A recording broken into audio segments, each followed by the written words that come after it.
Hello, तो आप सभी कैसे हो दोस्तों। आई होप कि आप सभी अच्छे होंगे। आज हम कक्षा 10 के गणित के प्रश्नावली 1.1 का पहला क्वेश्चन सॉल्व करेंगे और बड़ी ही आसान भाषा में इसको समझते हैं। तो यहाँ पे पहला क्वेश्चन दिया हुआ है, निम्नलिखित संख्याओं को अभाज्य गुणनखंडों के गुणनफल के रूप में व्यक्त कीजिए।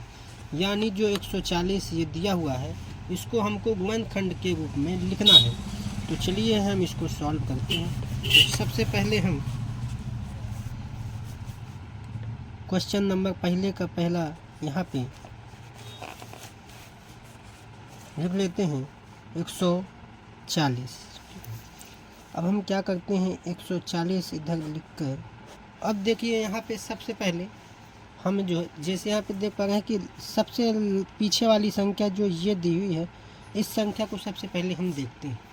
यदि देखो यहाँ पे जो 0 दी हुई, इसका मतलब ये हुआ कि यह जो है सम संख्या 2 से ही विभाजित होगी। यदि मान लो पीछे वाली संख्या 5 होती तो यह निश्चित रूप से 5 से ही विभाजित होता, लेकिन 5 की जगह यदि पीछे की संख्या यहाँ 0 के जगह यदि मान लो 1 दिया होता, क्या होता, पीछे की संख्या में 1 दिया होता, तब यह किसी विषम संख्या, या तो वह 3 से होती या 7 से या किसी भी विषम संख्या से ही विभाजित होगी।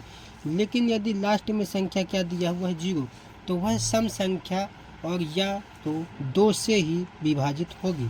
तो चलिए यहाँ पे अभी 0 दिया हुआ है, तो हम सबसे पहले 2 से इसे भाग देते हैं। तो 2 से भाग देने पर 2 सत्ते 14 और 2 शून्यम 0। इसके बाद फिर 2 से भाग देते हैं, क्योंकि अभी तो 0 ही है, तो ये 2 से ही भाग जाएगा। तो 2 तिहाई 6 और 2 पंचे 10। अब यहाँ से साथियों 5 आ चुका है, यानी निश्चित रूप से अब यहाँ पे 5 से ही भाग जाएगा। तो 5 सत्ते 35। अब यहाँ पे अकेला एक 7 बचा है, तो यहाँ से 7 से ही ये विभाजित होगा। तो हम यहाँ पे 7 से भाग देके और 1 लिख देते हैं।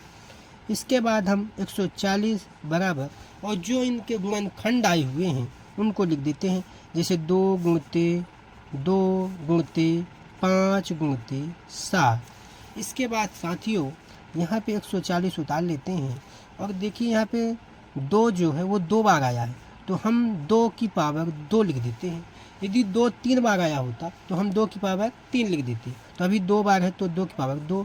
गुणते 5 एक बार है तो हम 5 को एक बार उतार लेते हैं, और गुणते 7 एक बार है तो हम 7 को एक बार उतार लेते हैं। यही आपका आंसर होगा। आई होप कि आपको समझ में आया होगा।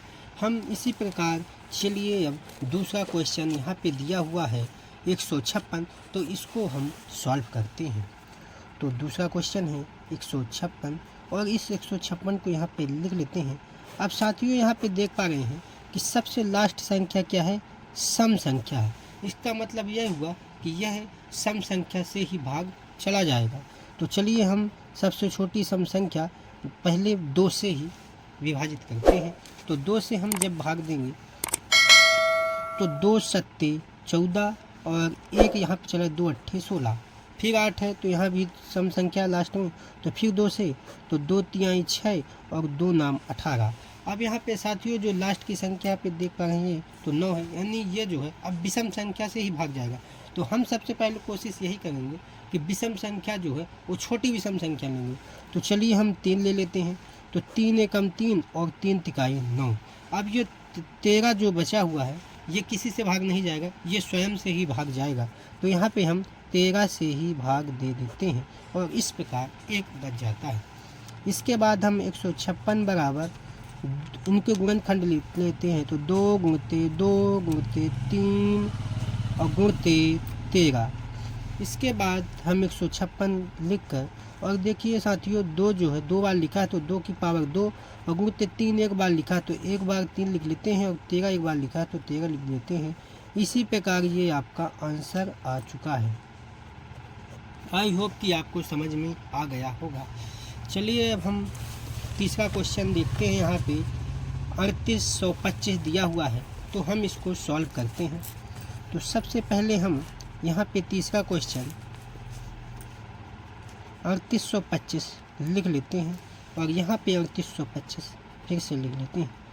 अब हमने जैसे आपको बताया साथियों कि यदि सबसे लास्ट में यदि संख्या क्या है 5 है तो वह 5 से ही विभाजित हो जाएगा।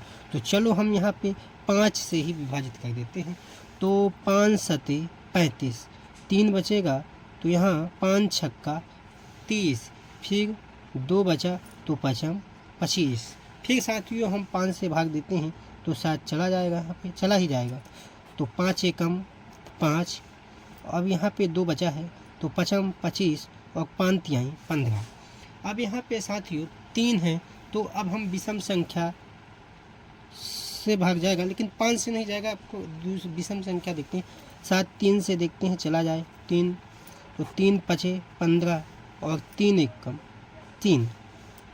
फिर हम छोटी संख्या अब 1 है तो 1 से तो भाग देंगे तो कोई मतलब नहीं, 2 से तो जाएगा नहीं, 3 से देखते हैं फिर चला जाए शायद।